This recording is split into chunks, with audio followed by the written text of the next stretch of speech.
नाजरीन, एक और मेंबर सूबाई असम्बली अमल कलमती साहब हमारे साथ मौजूद है। बलूचिस्तान नेशनल पार्टी से इनका ताल्लुक़ है। इनसे जानेंगे कि आप लोगों के क्या व्यूज़ हैं, इस वक्त तक कितनी मुज़ाकरात की शक्ल में कितनी बातें हुई हैं, वो अपने ख़यालात के इज़हार करें। जैसा कि आपको मालूम है, आज पहली दफ़ा हम यहाँ नहीं बैठे हुए हैं, बल्कि हम 3-4 महीने पहले भी बैठे थे। 3-4 दिन पहले भी CM हाउस के बाहर बैठे थे। उस दिन भी हमें जाने नहीं दिया गया था।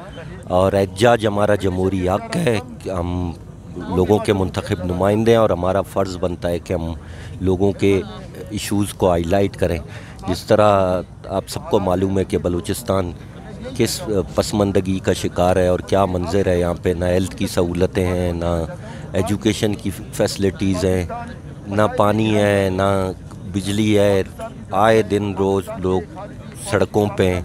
अब तो अब एक नया सिलसिला शुरू किया गया है। जिस तरह सानाए दन्नोक और सानाए तुम्प जो हुआ है अभी 3-4 दिन पहले, अब तो औरतों को मारना शुरू कर दिया है। और ये जो अमल इन्होंने शुरू किया है बलूचिस्तान, क्योंकि यहाँ पे रिवायात हैं और हमारे अपने रिवायात को मद्देनज़र रख कर आज तक ऐसे वाक़यात नहीं हुए।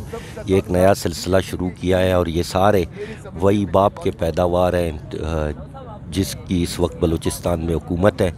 हमें भी कोई डरने का शौक़ नहीं है, लेकिन ज़ाहिर सी बात है हमारे लोगों की जब आपका ताल्लुक़ जिस हल्के से है, सीपेक वहाँ पे मौजूद है, जिसका इन्हिसार पूरी पाकिस्तान की तरक्की से, तो इस हवाले से आप सूबाई हुकूमत कितनी सिंसियर है सीपेक को कामयाब? देखिए, वो तो आपके सामने आप देख रहे हैं कि ग्वादर में पिछले कई दिनों से लोग पानी और बिजली के लिए एहतजाज कर रहे हैं, सड़कों पे बैठे हुए हैं। सीपेक की हालत ये है कि जिस शहर में अभी तक लोग पानी के लिए तरसें और हेल्थ की फैसिलिटीज़ के लिए तरसें, एजुकेशन के लिए तरसें, बिजली के लिए तरसें, तो मैं तो डे फर्स्ट से जब से मैं मुंतखब हुआ हूँ, आज तीसरी दफ़ा है, और हमेशा मैंने ग्वादर और बलूचिस्तान के लिए आवाज़ उठाई है और जो हक़ाइक़ हैं उनको लोगों के सामने रखा है। देखें, किसी शहर को जब तरक्याती अमल वहाँ स्टार्ट किया जाता है तो वहाँ के लोगों को एतमाद में लिया जाता है। मैं डे फर्स्ट से कह रहा हूँ कि मैं वहाँ से MP हूँ, आए दिन तक हमें एतमाद में नहीं लिया जाता। क्या प्लानिंग कर रहे हैं ये भी हमें पता नहीं है। हाँ, ये ज़रूर है कि हमारी ग्वादर के लोगों की एक ही डिमांड है कि सबसे पहले हमारे लिए एक कानून साजी की जाए ताकि हम कल अक़लियत में तब्दील ना हो। ज़ाहिर सी बात है, ग्वादर को 50 लाख आबादी का शहर बनाने जा रहे हैं, तो इस वक्त ग्वादर शहर की आबादी 1 लाख प्लस है और डिस्ट्रिक्ट की आबादी 4 लाख के करीब है।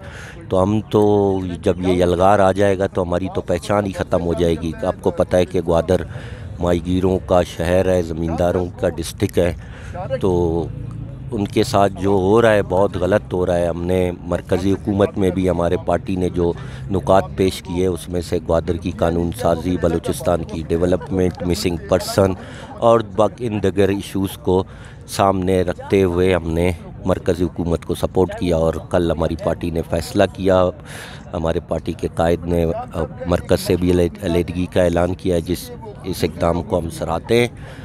और रही बात बलूचिस्तान और बलूचिस्तान हुकूमत की, आपके सामने है। आज हमें सेक्रेटेरिएट जो हम सब का है, पूरे बलूचिस्तान के अवाम के लिए बनाया गया है, लेकिन हमें वहाँ जाने नहीं दिया गया। और एहतजाज हमारा हक़ है, हम ये एहतजाज करते रहेंगे, बलूचिस्तान के लोगों के इशूज़ को उठाते रहेंगे और इंशाअल्लाह हमारी आवाज़ ना कोई बंद कर सकता है, ना किसी में ये जुर्रत है।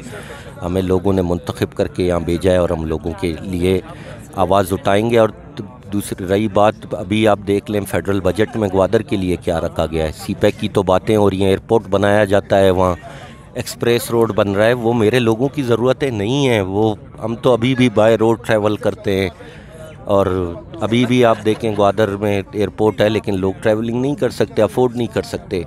वहाँ पे माहीगीर एहतजाज कर रहे हैं। अब पसनी की हालत देखें, फिश हार्बर पिछले 10-11 साल 12 साल से बंद पड़ा हुआ है। पैसे भी हैं, जापानी ग्रांट भी मिला है और वो भी करप्शन की नज़र हुई है पिछली हुकूमत में। अभी भी मौजूदा हुकूमत भी सिंसियर नहीं है इन इशूज़ पे। मुझे नहीं लगता कि ग्वादर के लिए कुछ करेंगे। हाँ, ये ज़रूर करेंगे कि हमें जो अक़लियत में तब्दील करने की जो तैयारी हो रही है ये हुकूमत कर सकती है। इसके अलावा मुझे नहीं लगता कि हमें कोई फैसिलिटीज़ दी जाएंगी वहाँ पे, क्योंकि मैं पहले भी बता चुका हूँ, जिस शहर में पानी ना हो और بجلی نہ ہو، ایجوکیشن نہ ہو، ہیلتھ نہ ہو، تو وہ شہر مجھے نہیں لگتا کہ ہم اور ہمارے لوگ ترقی کریں گے۔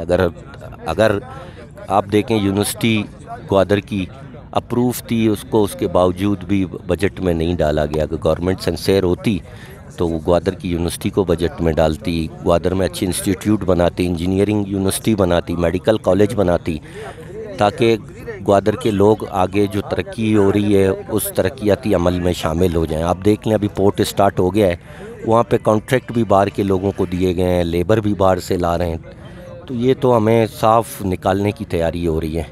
ایک دفعہ میں پھر سانحہ ڈنوک اور سانحہ تمب کی پرزور مذمت کرتا ہوں، اور بہت سارے لوگ ان کو بچانے کی کوشش کر رہے ہیں جو ان واقعات میں ملوث ہیں۔ گورنمنٹ سمجھ رہی ہے کہ ہم نے ان کو اریسٹ کیا ہے، یہ ہماری کارکردگی ہے، ان کی کارکردگی نہیں ہے۔ بلوچستان میں جو آواز لوگوں نے اٹھائی ہے، جو لوگ آج تک سڑکوں پہ نکل رہے ہیں، کیونکہ یہ ایک پہلی دفعہ اس طرح ہوا ہے تاریخ میں بلوچستان کے، ہمارے روایت کی پاسداری نہیں کی گئی اور ہماری ماؤں بہنوں کو مارا جا رہا ہے، جس کی میں پرزور مذمت کرتا ہوں، اور میں موجودہ حکومت کو تنبیہ کرتا ہوں کہ ہمارے حلقوں میں مداخلت بند کرے، اور جو غیر منتخب لوگ ہیں ان کو نوازنا بند کرے، اور بلوچستان میں روڈیں بننے سے بلوچستان کے ایشوز حل نہیں ہوں گے۔ سب سے پہلے ہیلتھ کی سہولت دے دیں آپ، زندگی ہیلتھ کا نظام بہتر ہوگا تو لوگوں کی زندگی سیف ہوگی۔ لوگ زندگی مانگتے ہیں، لوگ پانی مانگتے ہیں، لوگ بجلی مانگتے ہیں، اور ظاہر سی بات ہے یہ لوگوں کے رائٹس ہیں۔ میں آپ پوری دنیا میں دیکھیں کہ کہیں پہ بھی لوگ پانی بجلی کے لیے نہیں ترس رہے ہوتے، ایجوکیشن ہیلتھ کے لیے نہیں، بنیادی ضرورتیں دنیا میں ہر جگہ موجود ہیں، لیکن یہاں ہم روڈوں پہ بیٹھے ہوئے ہیں ابھی بھی لوگوں کے لیے پانی، بجلی اور باقی ایشوز کے لیے۔ تو میں یہی کہوں گا آخر میں کہ حکومت اپنا رویہ چینج کرے، پورا بلوچستان کو ایک نظر اور یکجا دیکھے، اور سارے ڈسٹرکوں کو برابری کی بنیاد پر فنڈ دیے جائیں۔ شکریہ۔